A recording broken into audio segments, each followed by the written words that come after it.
ሁል ጊዜ መጸለይ። በዚህ በጥንቷ ቤተክርስቲያን ውስጥ በኦርቶዶክሳዊ ዓለም ላይ ንጹህ ጸሎት የምትባለው ወይም ራሳችንን ምንም ቃላቶች በሌለበት በአርምሞ ውስጥ ሆነን የምንጸልያቸው ጸሎቶች አሉ። ወይም አጭር የኢየሱስ ክርስቶስ ወይም የጌታ ጸሎት የሚሏት በኦርቶዶክሳዊ ዓለም ላይ ኪሪያላይሶ እግዚኦ መሐረነ ክርስቶስ አጭር ጸሎት ብዙ መልእክት ያላት ኃጢአተኛውን ሰው እኔን ይቅር በለኝ፣ ሁል ጊዜ ወደ አንተ ቀርባለሁ። ሌላው የሚስጥራት የቤተ ክርስቲያን ተካፋይ መሆን ነው። ለአንደበቴ ጠባቂን ይዘዝላት አለ። በአንደበት የሚመጡ ብዙ ኃጢአት አለ። ዝምታ፣ ጸጥ ማለት። እንደውም ታዩ እንደሆነ ኦርቶዶክሳውያን የስቃይ ዘመን ነው የምንገፈው። ይህ ኢትዮጵያ ብቻ አይደለም፣ በዓለም ደረጃ ያሉ ኦርቶዶክሳውያን ተመልከቷቸው። የግፍ ነገሮች ነው የምትሰሙት። በጣም መከራ የበዛበት ነው። ግን ኦርቶዶክሳውያን በማልቀስ ብቻ ሳይሆን ተሻግሮ በማሳየት ክፉን ስራዎችን እንጋፋለን። ሁሉን በሚችል አምላክ ከዚህ ከክፉ ዓለም እይታችን በተለይ ወጣቶች ተስፈኞች እንዲሆኑ ማስረዳት አለበት። ተስፋን የሚያሳይ ዓለም ላይ አይደለም የምንኖረው። አሁን የምንኖረው ስብራት በገጠማት ዓለም ላይ ነው። ሰዎች በእኩልነት በማይዳኙባት ዓለም ላይ ነው። ሰዎች ባላቸው ነገር በሚኖራቸውና በሰበሰቧቸው በዙሪያቸው ባሉ ሰዎች ነው ተወክለው የሚታዩት። እንደውም በአንዳንድ መቷ ላይ ስትመለከቱ ሰዎችን ሌላ ቅጽል ነገር እስኪሰጧቸው ድረስ ማነ ሰው ሆኖ ሳለ ሰው ማን አይባልም፣ ሰውነቱ ይታወቃል። ከሁሉ ነገር የበለጠ ሰውነት ክቡር ነው። ሰውነት ምስጢር ነው። የሰው ልጅ የራስ ማንነት የሚባል ጥያቄ ወይም የማንነቱ ነገር በጥያቄ ውስጥ ከገባ እንዴት ነው የወል ማንነት የተሰጠው ነው? አሁን ብዙ ጊዜ ዓለም ትመለከቱ እንደሆነ በወል ማንነት ውስጥ ነው እየተዳኘ ያለው፣ በያዘው የቆዳ መልክ፣ በሚናገረው ቋንቋ እንጂ ሰው በሚሆነው ሰውነቱ አይደለም እየተነገረ ያለው። መጻጉ ሰው ስለሆነ ነው የሰው መድኃኒት የሆነው ክርስቶስ ሊያድነው ወደዚች ምድር የመጣው። ከአይምሮ በላይ የሆኑ ጭንቀቶች እንኳን ባሉብን ሰዓት ሁሉን ማድረግ የሚችል በቃሉ ማዘዝ የሚችል አምላክ አለን። በቃሉ አዞ ለቃሉ ታማኝ የሆነ አምላክ አለን። በዚሁ አልጋውን ተሸክሞ ሄደ፣ ተፈወሰ። ይህ የሚያሳየን የአምላካችን የእግዚአብሔር ቃል ኃይልና ስልጣን እንዳለው እንረዳለን። ምድራውያን ባለጸጎች ወይም ምድራውያን ባለ ሀብትም እንበለው ባለስልጣናት ግን ይህ ይሁን ሲሉ በቃላቸው ማድረግ አይችሉም። ይሁን ሲል ማድረግ የሚችል እግዚአብሔር ብቻ ነው። አምላካችን ኢየሱስ ክርስቶስ ታምሩ ትልቅ ታምር መሆኑን ታላቅ ታምር መሆኑን እናያለን። ይኸውም ስጋዊ ሕመምን ብቻ መፈወስ ሳይሆን ከኃጢአት ነፃ ማድረግን እናያለን። ከኃጢአት ነፃ መሆንን። ለዚህም ነው ዮሐንስ አፈወርቅ ሲናገር የነፍስ ጤንነት ከስጋ ጤንነት እንደሚበልጥ ክርስቶስ አሳይቶናል። የድነቱ ዋናው ዓላማ ከኃጢአት ነፃ መውጣት ነው። መጻጉዕ ከደዌ ስጋ ብቻ ነጽቶ አልጋውን ተሸክሞ መሄድ ብቻ ሳይሆን በዚህ በሕይወት ውስጥ ግን ነፃነት የሚያገኝበት ስጋውንም ነፍሱንም ከሚያጎሳቆለው ከኃጢአት ሥራ ነፃ እንዲወጣ ነው። የእግዚአብሔር ቤተሰቦች ሁላችንም ከኃጢአት ነፃ እንድንሆን አምላካችን ኢየሱስ ክርስቶስ በመስቀል ላይ ተሰቅሎ አይደለም የነፍስ ዋጋችን የስጋ ውበታችንን መልሶልናል። ይህንን ሕይወት ገንዘብ እንድናደርግ አስቀድሞ እኛ አማልክት ዘበጸጋ እንባል ዘንድ እሱ ክርስቶስ ወልደ እግዚአብሔር ቃል ክርስቶስ ሰው ሆነ ብሎ ይነግረናል። እኛ አማልክት ዘበጸጋ ሊያደርገን ወይም ሱታፊ አምላክ እንድናገኝ ቴዎሲስ ብለን በግሪክኛው የምንጠራው ማለት ነው። በዓለም የምንኖር ሁላችንም አሁን በተለያየ ደዌ ወይም ልብሾ ውስጥ ነው የምንኖረው። በተለይም ዓለም በጣም ድቀት የገጠማት ስብራት ያለባት ስብራቷም የማይጠገን እስኪመስል ድረስ ይህ ቀቢጸ ተስፋ የሚስማማው ዓለም ውስጥ ነው የምንኖር። ዘመኑ በጣም ከባድ ከመሆኑ የተነሳ ዘመናዊ ነኝ የሚለው ይሄ የማህበረሰብ አወቃቀር ችግር የገጠመው በብዙ አይነት የደዌ የመንፈስ ደዌ ውስጥ እየተመሰቃቀለ ይገኛል። ልብ በሉ፣ በእያንዳንዳችን ውስጥ የሥነ ምግባር ትስስሩ ጠፍቷል። ግብረ ገብነቱ አይታይም። አንዱ ከአንዱ ጋር ባለው ሁኔታ እኔ በልጥ ከሚል የተነሳ ሰዋዊው ጠባዩ ተመሰቃቅሎበታል፣ ተዛብቷል። ጥፋትን ሊያስከትሉ የሚችሉ ፍትወታት የምንላቸው የሥጋ ፈቃዳት በጣም በዓለም ላይ ናኝተው እናያቸዋለን።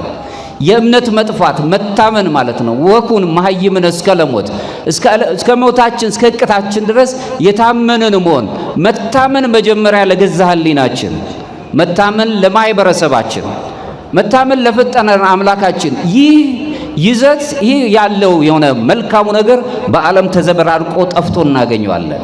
ሌላው መንፈሳዊ ባዶነት፣ ልምሾነት፣ መንፈሳዊው በመንፈስ መውደቅ፣ የመንፈስ ደዌነት በዓለም ላይ ወድቆ ነው ያለው። ሰው በሰውነቱ የሚከብርበት አይደለም። አንዱን በአንዱ ባገኘው ባጣው ነገር ላይ ነው የሚለካው። ሁሉም በጋራ እንዲኖር። ለዚህ ነው ቅዱስ አምብሮስ የተባለው የቤተ ክርስቲያናችን ታላቅ አባት ሚላኑ ሲናገር ምን ይላል?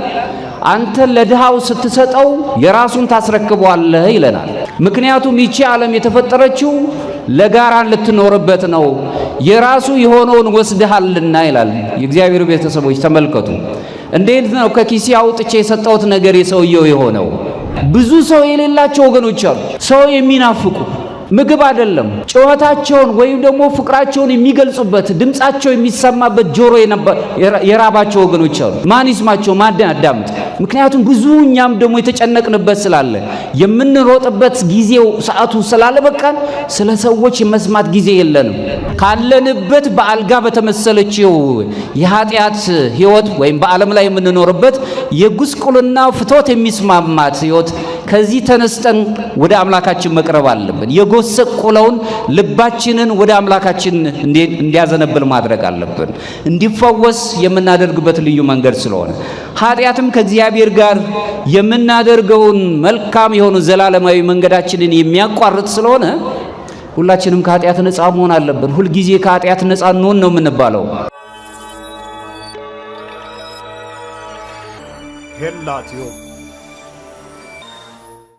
በስመ አብ ወወልድ ወመንፈስ ቅዱስ አሐዱ አምላክ አሜን። ኦ እግዚእ ኢየሱስ ክርስቶስ ወልደ እግዚአብሔር ሕያው ክስት አየንተ አልባቢነ አብረህ አየንተ ህሊናነ ከመ ንለቡ አንብቦ መጻሕፍትከ።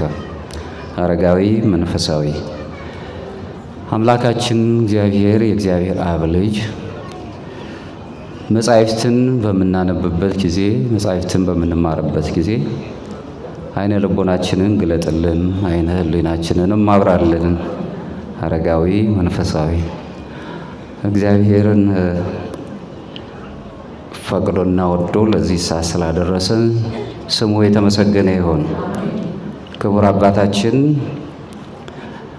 መላከ ሰላም አይነ ኩሉ የዚህ ታላቅ ካቴድራል ዋና አስተዳዳሪ እንዲሁም መጋቢ ሃይማኖት ቀሲስ ሲሳይ የዚሁ ደብር ዋና የስብከተ ወንጌል ክፍል ኃላፊ፣ ወንድማችን ቀሲስ አሸናፊ ገብረ ማርያም በዝማሬ ሲያገለግሉ ነው የነበሩት።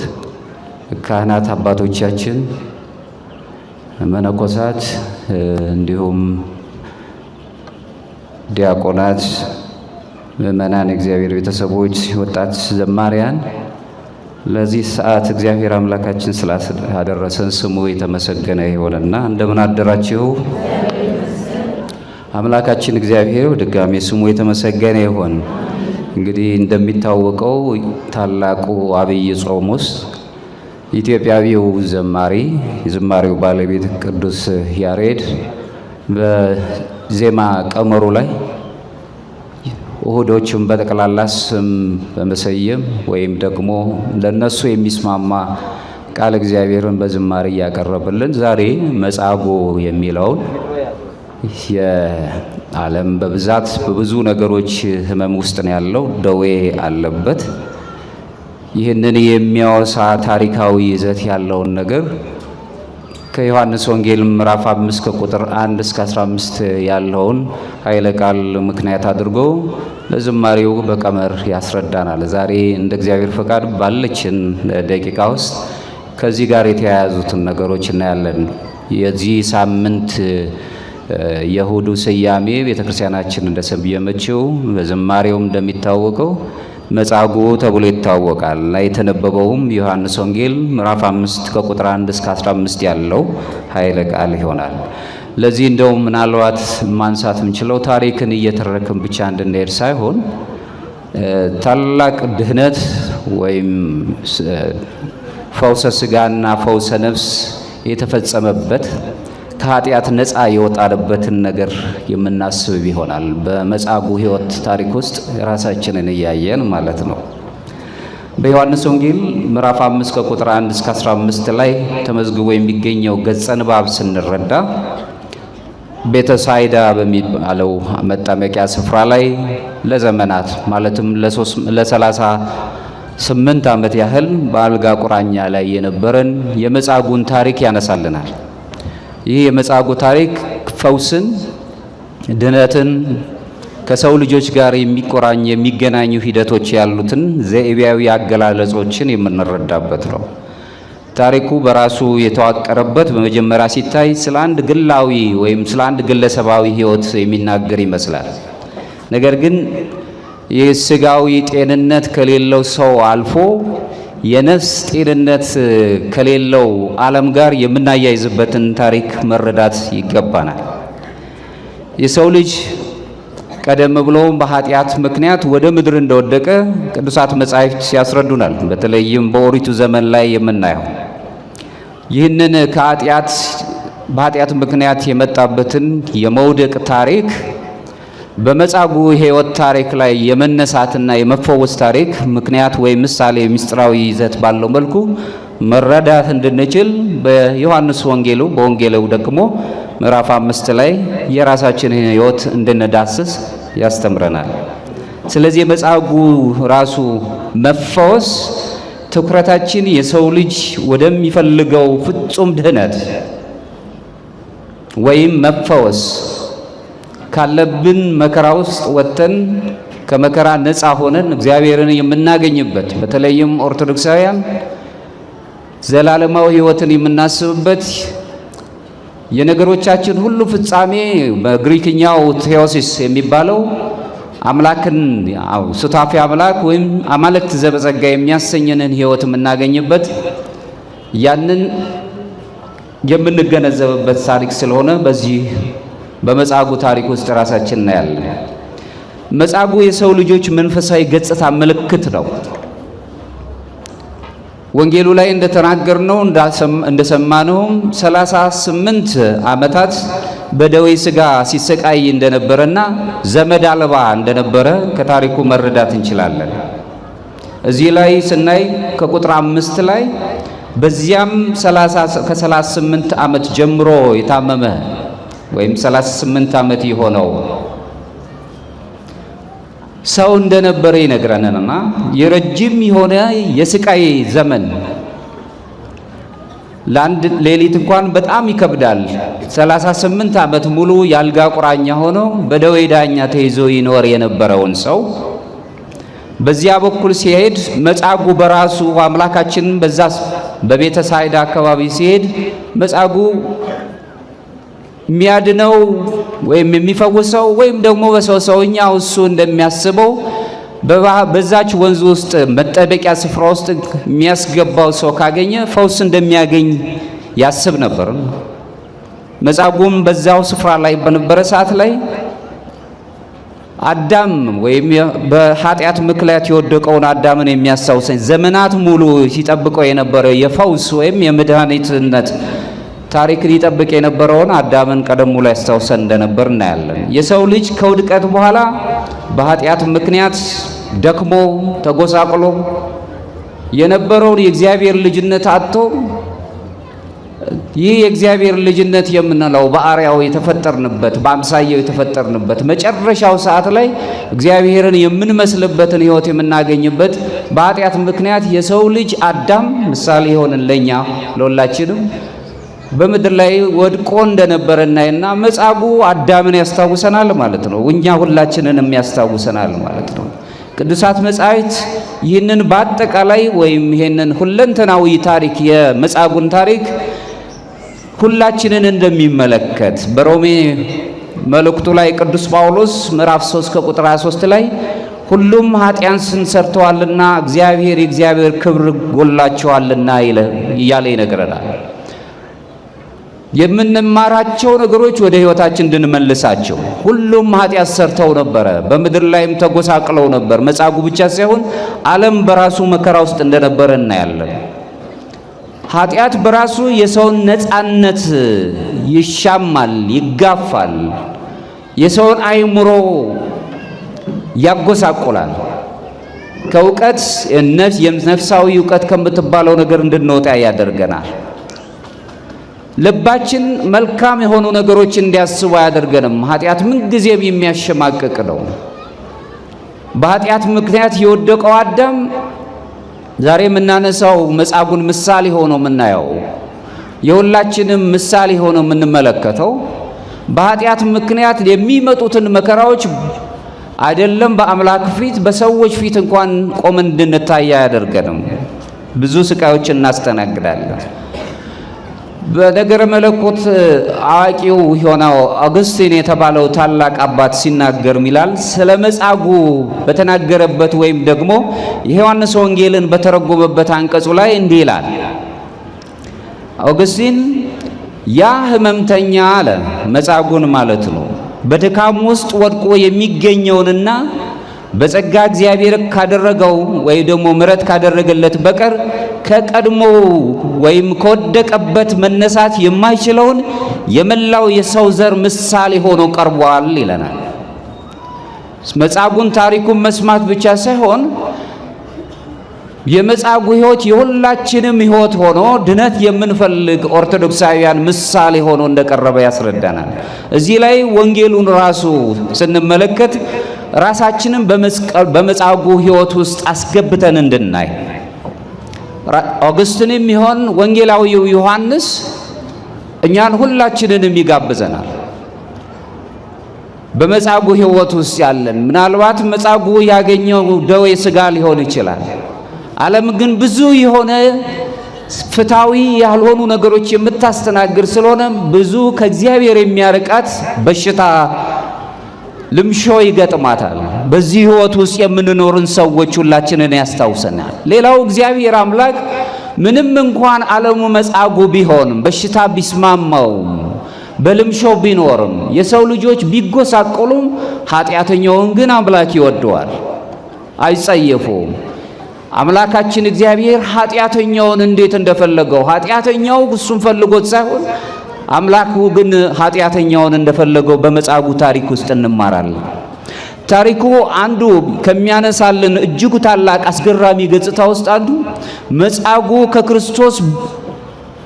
ክርስቶስን ለመፈለግ በንቃት ውስጥ የነበረ እንዳልሆነ ነው የምንረዳው። እሱ የሚያስበው ባህር ውስጥ ወይም የወንዝ ውስጥ ገብቶ እዛው ባለችበት መጠመቂያ ስፍራ ውስጥ ገብቶ እንደሚፈወስና ሰው አልባ መሆኑን ማንም እንደሌለው ነው የሚያስበው።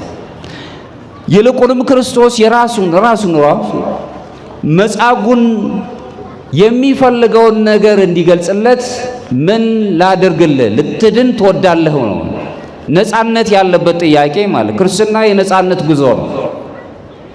አቀርብ ለከ እሳተ ወማይ ደይ እዲከ ሀበ ዘፈቅድከ እሳትንም ውሃም አቅርቤልሃለሁ ወደ ወደድከው እጅህን ሰንዝር ነው። የሰው ልጅ በአይምሮ ነፃነት እንዲኖር አይምሮ ግዕዛን የምንለው ማለት ነው። በዚህ ነፃነት ውስጥ እንድንኖር የመዳናችን ቁልፍ በእጃችን ነው ያለው ማለት ነው። እኛን የሚያድን አምላክ የማያንቀላፋ አምላክ ነው። እኛ እንኳን በዚች ዓለም ላይ ወይም በመጻጉዕ ዓለም መጻጉዕ በተኛባት አልጋው ላይ ለዘመናት የተኛባትን አልጋ ይቺ ዓለም ምሳሌ ሆና በዚች ዓለም ላይ ብንጎሳቆልም እሱም ባንፈልገውም እሱ ጋር አምላካችን ፈልጎን እንደ መጻጉዕ ይደርሳል ማለት ነው።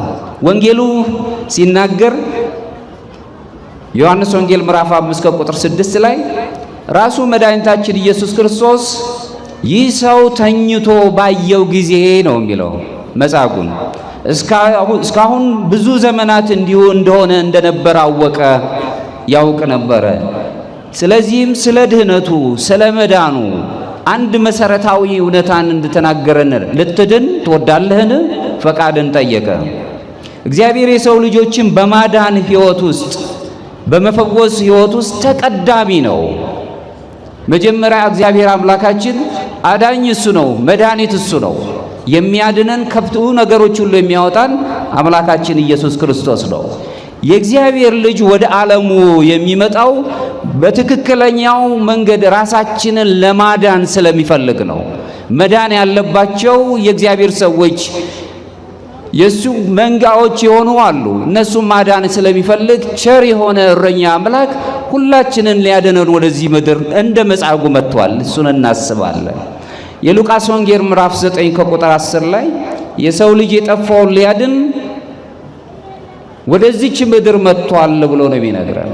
ለዚህ የሚስማማው ቅዱስ ዮሐንስ አፈወርቅ በ5ኛው ክፍለ ዘመን የነበረ ታላቅ አባት ይህንን የክርስቶስን ርኅራኄ፣ ቸርነት፣ የሰው ልጆችን ለማዳን ያደረገውን መልካምነት በገለጸበት በተለይም ደግሞ ዮሐንስ ወንጌልን በተረጎመበት አንቀጹ ላይ እንዲህ ይላል። አምላካችን ወደ ሕመምተኛው መጻጉዕ የቀረበው ሕመምተኛው ስለጠራው ሳይሆን ክርስቶስ ራሱ ምሕረቱን ሊያሳይ ስለወደደ ነው።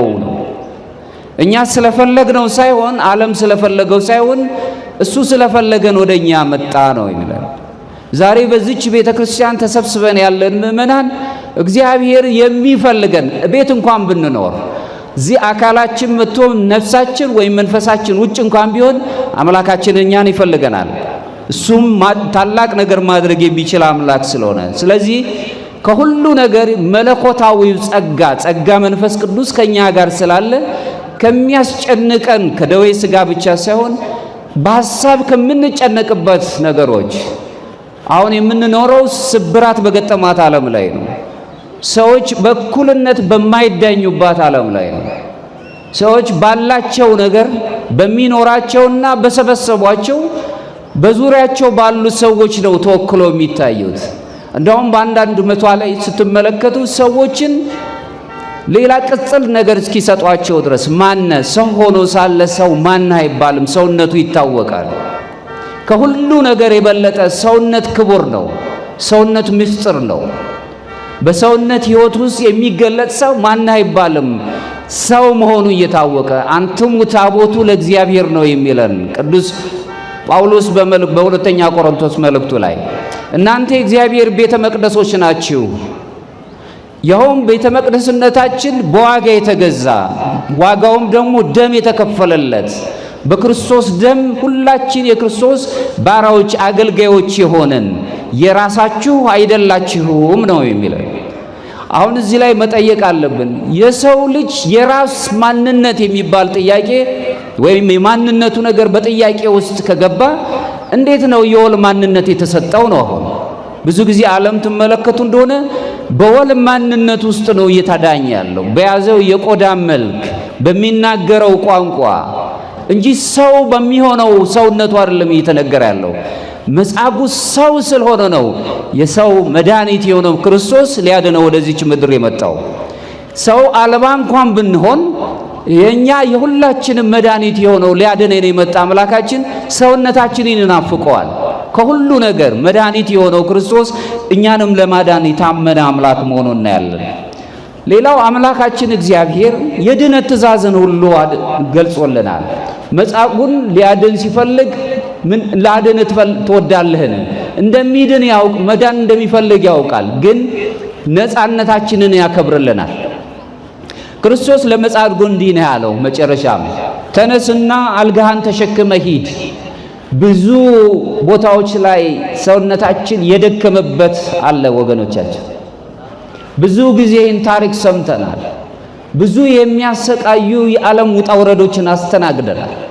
ብዙ መከራዎችን አይተናል። ምናልባትም በእያንዳንዳችን ቤት ውስጥ ብዙ ስቃዮች አሉ። ተነስተን አምላካችን እግዚአብሔርን እንድናገኘው የሚያስገድዱ ኃይላችን እሱ ብቻ ስለሆነ እንደውም የሰው ልጅ ብዙ ነገሮችን አስቦ አውጥቶ አውርዶ ማግኘት መስራት ሲያቅተው ከሁሉ በላይ የሆነውን ከአእምሮአችን በላይ የሆነውን የእግዚአብሔርን ጸጋ ማሰብ ያስቀድማል። ይህንን ስናደርግ የምንፈልገውን ነገር ማድረግ እንችላለን። ወዲያውኑ ይህ ሰው አልጋህን ተሸክመ ተነስተ ሂድ ሲለው ወዲያውኑ እንደተፈወሰ የወንጌሉ ገጸ ንባብ ያስረዳናል። ይህ እግዚአብሔር ቃል የሕይወት ሰጪ ስልጣን ያለበት ማንም ሰው ይሁን ሲል የሚሆን ነገር የለም። ብርሃን ይሁን ሲል የሆነው በአምላክ ቃል ብቻ ነው። ጨለማ ይሁን ሲል የሆነው በአምላክ ቃል ብቻ ነው። እግዚአብሔር በዘፍጥረት ላይ ስንመለከት ብርሃን ይሁን ሲል በቃሉ ይሁናል። እቺውን መጻጉዕን ትመለከቱት እንደሆነ ባልጋው ላይ ተኝቶ አንድ ጎበዝ ሰው ጠንካራ ጉልበት ያለው ሰው አግኝቶ ወደ መጠመቂያው ስፍራ ውስጥ እንዲከተው ነበር የሚፈልገው። መጀመሪያ የገባ ሰው ይፈወስ ስለነበር ገጸ ንባቡ የወንጌሉ ገጸ ንባብ የሚያስረዳን እሱ ነው። ሁሉን ማድረግ አምላካችን ኢየሱስ ክርስቶስ ግን በቃሉ አዘዘ። አልጋህን ተሸክመ ተነስተ ሂዳል። ከአይምሮ በላይ የሆኑ ጭንቀቶች እንኳን ባሉብን ሰዓት ሁሉን ማድረግ የሚችል በቃሉ ማዘዝ የሚችል አምላክ አለን። በቃሉ አዞ ለቃሉ ታማኝ የሆነ አምላክ አለን። በዚሁ አልጋውን ተሸክሞ ሄደ፣ ተፈወሰ። ይህ የሚያሳየን የአምላካችን የእግዚአብሔር ቃል ኃይልና ስልጣን እንዳለው እንረዳለን። ምድራውያን ባለጸጎች ወይም ምድራውያን ሀብትም እንበለው ባለስልጣናት ግን ይህ ይሁን ሲሉ በቃላቸው ማድረግ አይችሉም። ይሁን ሲል ማድረግ የሚችል እግዚአብሔር ብቻ ነው። እሱ የወደዳቸው ሐዋርያቱ በእግዚአብሔር ስም በአምላካችን በኢየሱስ ክርስቶስ ስም ስልጣኑ ስለተሰጣቸው በቃላቸው ደዌያትን ይፈውስ ነበር። በልብሳቸው ባለባቸው ጸጋ ደዌያትን ሲፈውሱ እንደነበር እናያለን። ቅዱስ ቄርሎስ ዘእስክንድርያው ታላቁ አባት ሲጽፍ ምን ይላል? የእግዚአብሔር ቃል ባህሪው ሕይወት ስለሆነ የፍጥረታትን ተፈጥሮ የማደስ ወይም ወደ መልካሙ የመመለስ ኃይል ጸጋም ያለው ነው ይላል። ሁሉን ማድረግ የሚችል አምላክ ያለንን ነገሮች ሁሉ ሊሞላልን፣ የሞላ መስሎ የሚታየን ብዙ የጎደሉ ነገሮች አሉ። ምክንያቱም የሰው ልጅ ብዙ ነገሮችን ይፈልጋል። ያለው ነገር እንዲጨምርለት ነው የሚፈልገው። ግን መጽሐፍ የሚነግረን ባለን ነገር ላይ ተጠቃሚዎች እንድንሆን ነው፣ ያለን ይበቃናል እንድንል። ስለዚህ ይህ ፈውስ በኃጢአት የደከመውን ሰው የሰው ልጅ ተፈጥሮን የሚያድሰው ራሱ አምላካችን ኢየሱስ ክርስቶስ ብቻ መሆኑን ነው የምንረዳው። የሁላችንም አምላክ ሁሉን ነገር ማድረግ የሚችል አሁን ባለንበት ዓለም ላይ ወደ ዘላለማዊ ሕይወት ሊወስደን የሚችል አምላካችን ኢየሱስ ክርስቶስ መሆኑን በዚሁ እንረዳለን። እዚሁ ላይ ታላቅ የድህነት ስራ መገለጥ እንዳለን ነው። ታላቅ የድህነት ስራዎች ተገልጠዋል። በታሪኩ መጨረሻ ላይ ክርስቶስ የፈወሰውን መጻጉዕን ስንመለከት በመቅደስ አግኝቶት ከተፈወሰ በኋላ እንዲህ ብሎታል። ዮሐንስ ወንጌል ምዕራፍ 5 ከቁጥር 14 ላይ እነሆ ድነሃል፣ ከዚህ የሚብስ እንዳይደርስብህ ወደፊት ኃጢአት አትስራ። ታሞ የተነሳ እግዚአብሔርን ረሳ ይሉናል አበው አባቶቻችን። ሰው ከተፈወሰ ድነት ካገኘ የሚፈልገው ነገር ከተሟላለት በኋላ የነበረውን የቀድሞውን ነገር ይረሳል። ስለዚህ ዳግመኛ እንዳትበድል ሲል በኃጢአት ምክንያት የሚመጡ ደዌያት እንዳሉ መረዳት እንችላለን ማለት ነው። በችግር ምክንያት የሚመጡ ደዌያት አሉ። ስለዚህ ደዌ ሥጋ ደዌ ነፍስ እንዳያገኝ ዳግመኛ አትበድል። በመቅደስ አግኝቶት አምላካችን ኢየሱስ ክርስቶስ አዳም ዳግመኛ እንዳይበድል አዳማዊ ሕይወት የያዘን ምእመናን በፊቱ ኃጢአታችን ዳግመኛ እንዳንጠየቅ ወደ አምላካችን ወደ እግዚአብሔር ከቀረብን በኋላ ድነት ካገኘን በኋላ ከተፈወስን በኋላ ዳግመኛ በደል በድለን ከዚህ የከፋ ቀድሞ ከነበረው የከፋ በደል ሰርተንና መከራ እንዳያገኘን ዳግመኛ አትበድል። መበደል መልካም እንዳልሆነ ከዚህ መረዳት እንችላለን። እዚህ ላይ አምላካችን ኢየሱስ ክርስቶስ ታምሩ ትልቅ ታምር መሆኑን ታላቅ ታምር መሆኑን እናያለን። ይኸውም ሥጋዊ ሕመምን ብቻ መፈወስ ሳይሆን ከኃጢአት ነፃ ማድረግን እናያለን። ከኃጢአት ነፃ መሆንን። ለዚህም ነው ዮሐንስ አፈወርቅ ሲናገር የነፍስ ጤንነት ከሥጋ ጤንነት እንደሚበልጥ ክርስቶስ አሳይቶናል በመጻጉዕ ሕይወት ውስጥ። ስለሆነም ለመጻጉዕ ለዳግም ኃጢአት እንዳይዘጋጅ የሚያስጠነቅቅበትን ቃል ነገረው ይለንና በተመሳሳይ ታላቁ ቅዱስ ባስልዮስንም ሲናገር የነፍስ ሕይወት የማይጠፋ ስለሆነ ከሁሉ የከፋው በሽታ ደግሞ ኃጢአት ነው ይለናል። ኃጢአት የከፋ ነው። ኃጢአት በተለያዩ መንገዶች ይፈጸማሉ። በሐልዮም በነቢብም በገቢርም ይፈጸማል። ሰዎችን ከመበደል ነፃ መሆን አለብን። ብዙ በደልን አስተናግደን ሊሆን ይችላል። ለመበቀል ግን የክርስቲያኖች ስራ አይደለም። ሁሉንም ማድረግ የሚችል የሰው የሚበድሉትን ልቦናቸውን የመቀየር ኃይል አለው እግዚአብሔር ነው። ጠላቶቻችን ውደዱ ነው የሚለው። ከአንደበቶቻችን ክፉ ነገር እንዲወጣ አልታዘዝም። ሁልጊዜ መልካም ነገሮችን ማሰብ፣ አይምሮን መልካም ነገር እንዲያስብ ማድረግ ነው። በዚህ ውስጥ ክርስቶስ ሕመምተኛውን ወደ ጥልቁ ወይም ደግሞ እግዚአብሔርን ወደሚያውቅበት የነፍስ ድነት ውስጥ እንደወሰደው እናያለን። ነፍስ ራሷን የቻለች ረቂቅ ነገር መሆኗን መረዳት እንችላለን። በዚህ ህይወት ውስጥ አይቶታል። እዚሁ ጋር የምናየው ከኃጢአት ነፃ መውጣትን ድነት የድነቱ ዋናው ዓላማ ከኃጢአት ነፃ መውጣት ነው። መጻጉዕ ከደዌ ሥጋ ብቻ ነጽቶ አልጋውን ተሸክሞ መሄድ ብቻ ሳይሆን በዚህ በህይወት ውስጥ ግን ነፃነት የሚያገኝበት ሥጋውንም ነፍሱንም ከሚያጎሳቆለው ከኃጢአት ሥራ ነፃ እንዲወጣ ነው። የእግዚአብሔር ቤተሰቦች ሁላችንም ከኃጢአት ነፃ እንድንሆን አምላካችን ኢየሱስ ክርስቶስ በመስቀል ላይ ተሰቅሎ አይደለም የነፍስ ዋጋችን የሥጋ ውበታችንን መልሶልናል። ደመግቡ አልነበረም ነው የሚለን መጽሐፉ። በመስቀል ላይ ሆኖ ክርስቶስ እጁን ዘርግቶ ተሰቅሎ የኛን አዳም ከወደቀ በኋላ የነበረንም በአርአያ ሥላሴ የተገለጸ የሥላሴ ልጅነት ተጨማዶ ነበር፣ ጎስቁሎ ነበር። በመስቀል ላይ ደሙን አፍስሶ ውበታችንን መለሰልን። ሁላችንም በሱ ቁስል ተፈወሰን ብሎ ነብዩ ኢሳይያስ እንደነገረ የተጎሳቆለው ሰውነታችን በመስቀሉ እሱ ተሰቅሎ ሁላችንንም ወደሱ ክብር ወሰደን። የወደቀውን ሰው ምንጊዜም የማይረሳ አምላክ።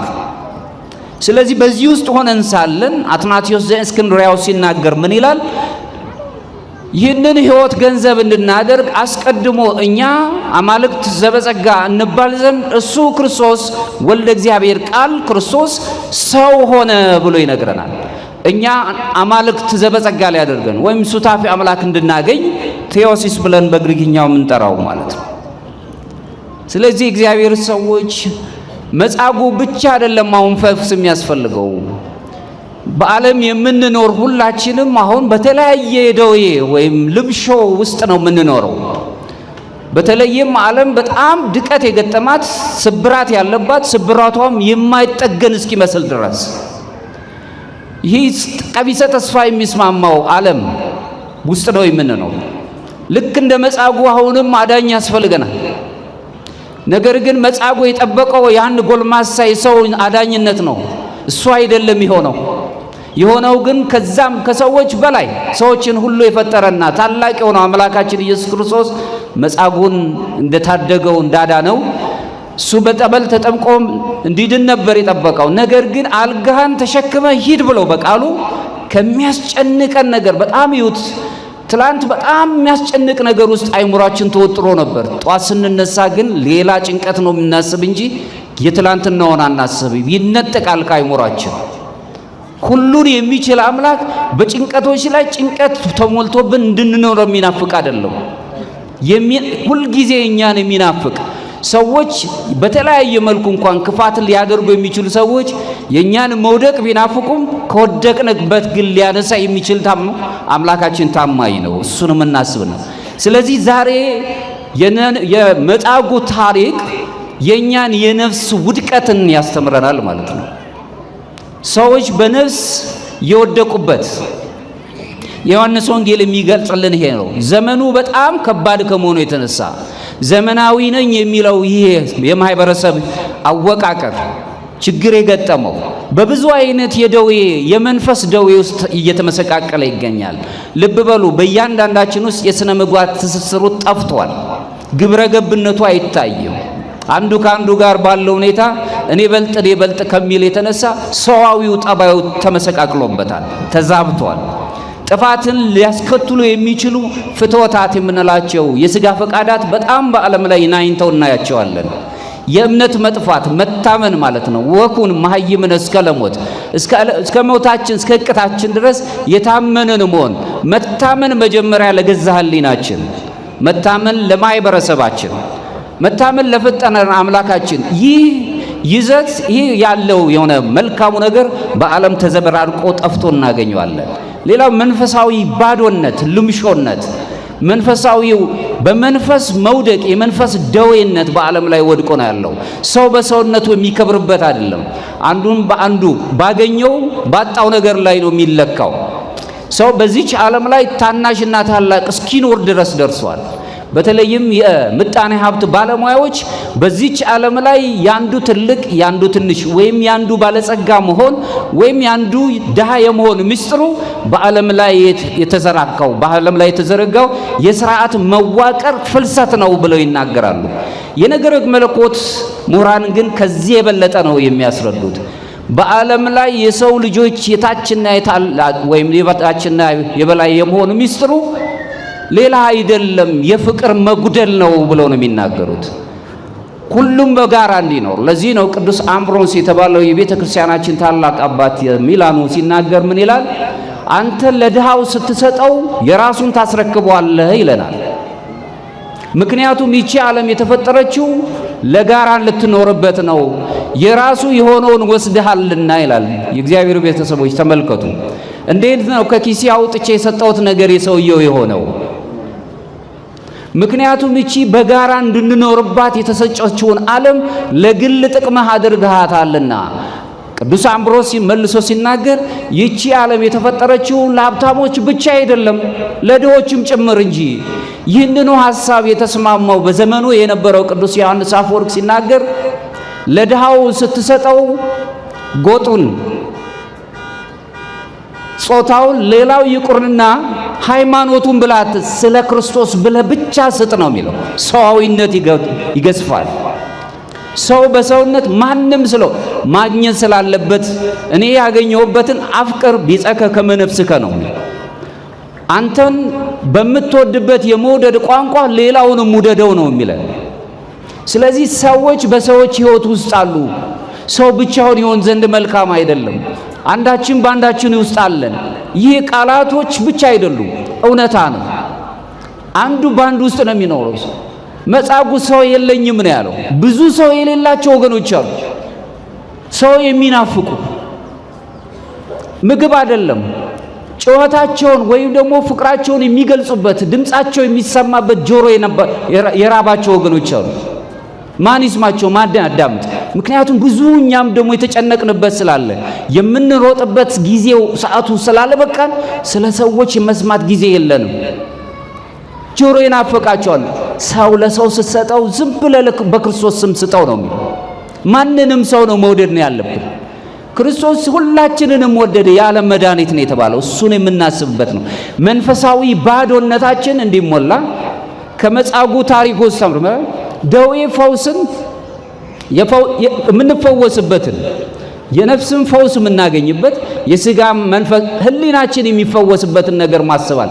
ዛሬ ስንመጣ ቅዱስ የሆነችው ሰንበት ላይ ስንገናኝ የሰማናቸው ነገሮች ሳምንትም ሙሉ የሚፈውሱ ሁሌ በእግዚአብሔር ብናጣም እንኳን እግዚአብሔር ሊያድነን የሚመጣ ወድቀንበት ካለንበት ነገር መጻጉዕን እንዳነሳ እኛንም ሊያነሳ የሚችል አምላክ ስላለን ከመንፈስ ባዶነት ነፃ መሆን አለበት። መንፈሳዊ ነገራችን ሊነጠቅ አይገባም። ሰው ልጅ በስጋው ቢጎሳቆል እንደገና የነፍስ ህይወታችንን ማጣት በመንፈስ ደግሞ ተጎሳቁለን ከማንፈልገው ነገር ላይ መገኘት ይህ ታላቅ በደል ነው የሚሆነው። ሆኖም ክርስቶስ አሁንም ለሰው ልጆች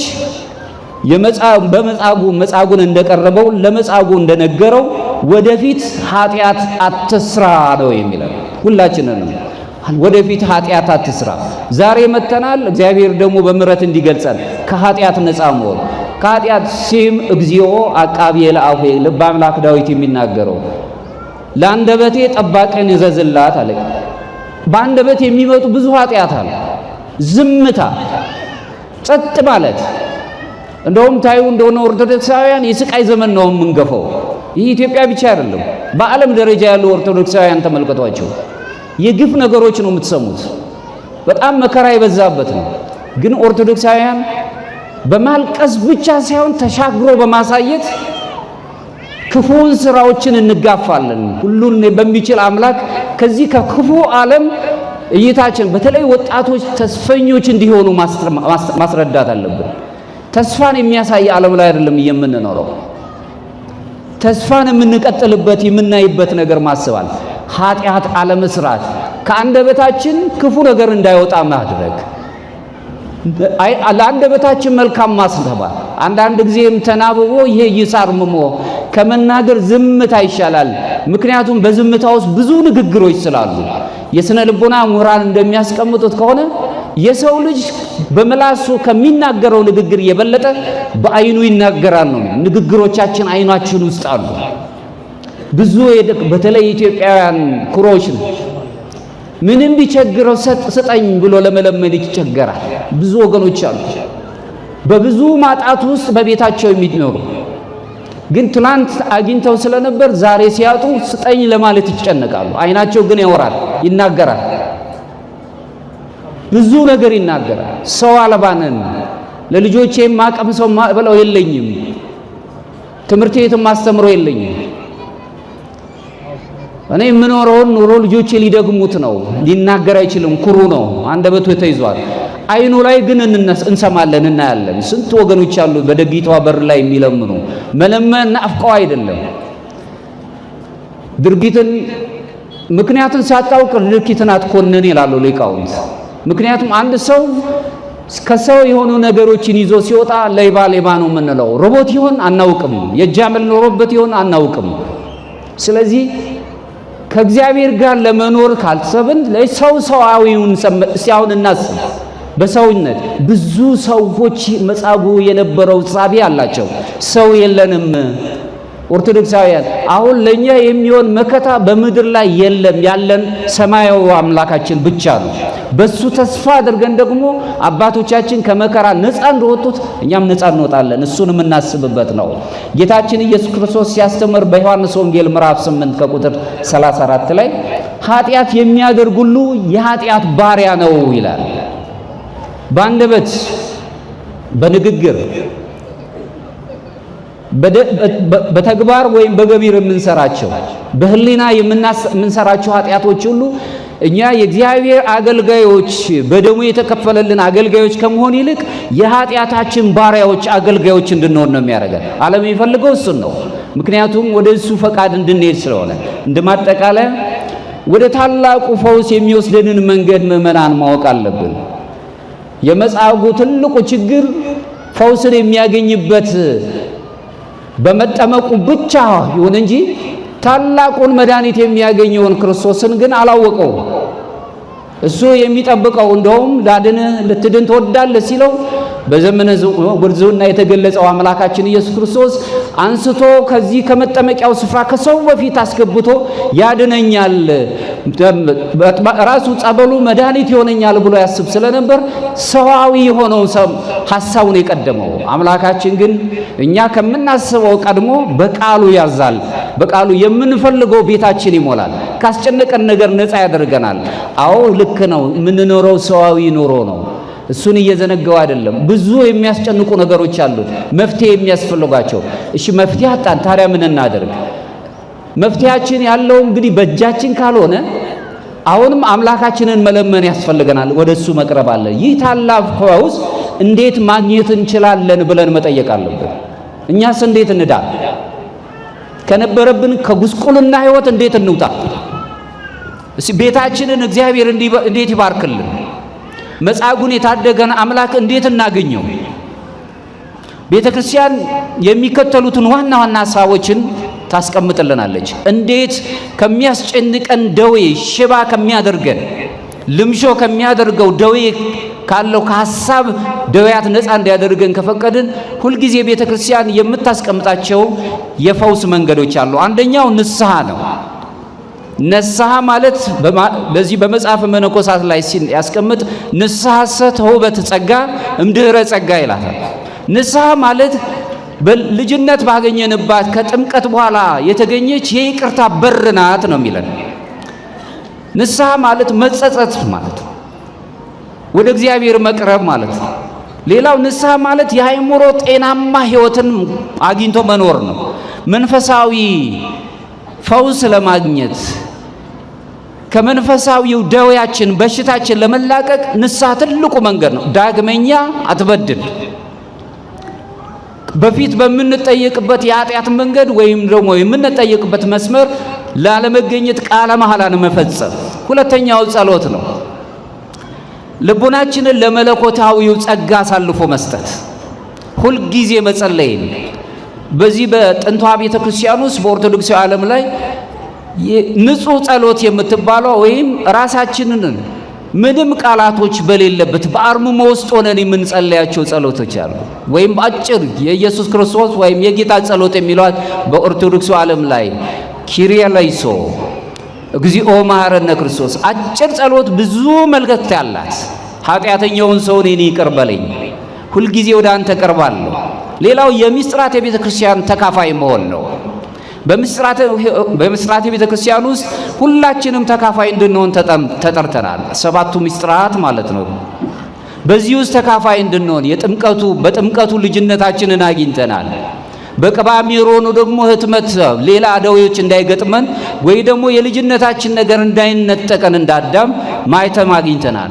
በስጋውና ደግሞ ሕይወታችንን ከክርስቶስ ጋር ሶስቱን ምስጢራት እንደውም የነገረ መለኮት ምሁራን የሚያስቀምጡት ምስጢረ ጥምቀትን፣ ምስጢረ ቁርባንን፣ ምስጢረ ቀንዲልን እነዚህን ምስጢረ ሜሮን ሶስቱን ይዞ ክርስቶስን መልበስ ያለውን ቅዱስ ጳውሎስ በሮሜ መልእክቱ ላይ የተናገረውን እነዚህ ወደ ሱታፊ አምላክ የሚያቀርቡን ብሎ ይገልጻል። ንስሐም አለን፣ ቀንዲልም አለን፣ ቅዱስ ጋብቻም አለ፣ ቅዱስ ክህነትም አለ።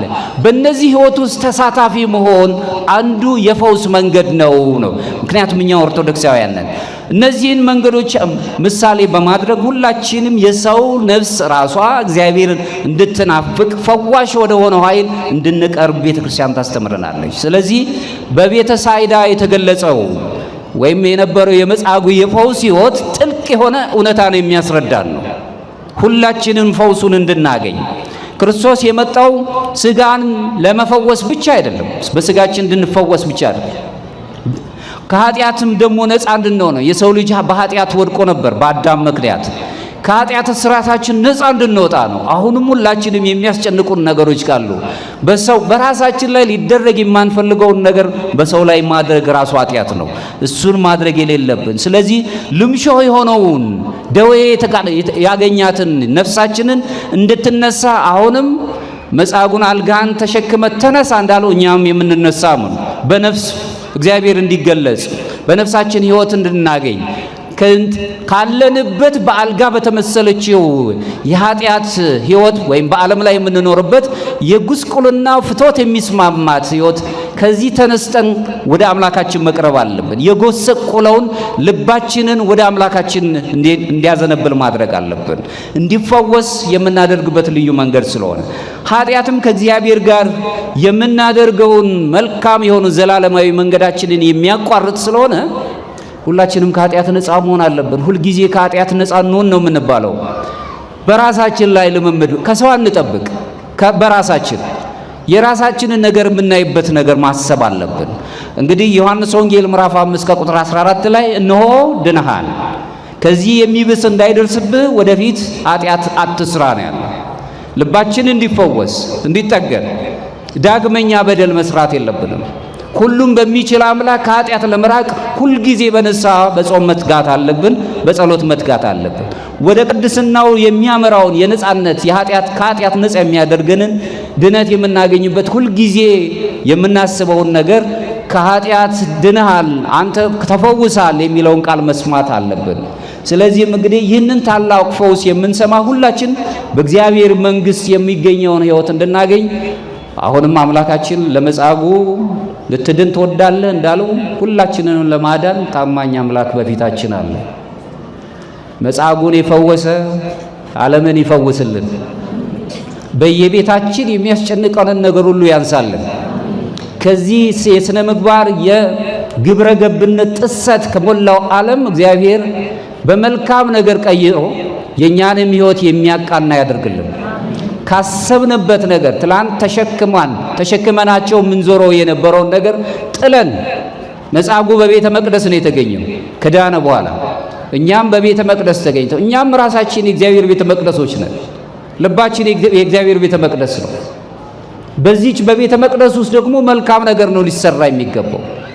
በመልካም ነገር የምንገለጽበት ያድርግልን አምላካችን እግዚአብሔር።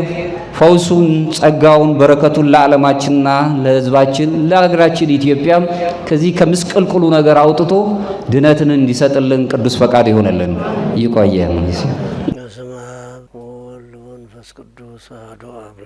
ይህ ሄላቱብ ነው። በዚህ ኦርቶዶክሳዊ ቻናል መዝሙር የሚጠብቀኝ አይተኛ ስብከት ቤተክርስቲያን የምታስተምራቸው 4 ጉባኤያት አሏት። የተለያዩ ክብረ በዓላትን በቀጥታ መከታተል ይችላሉ።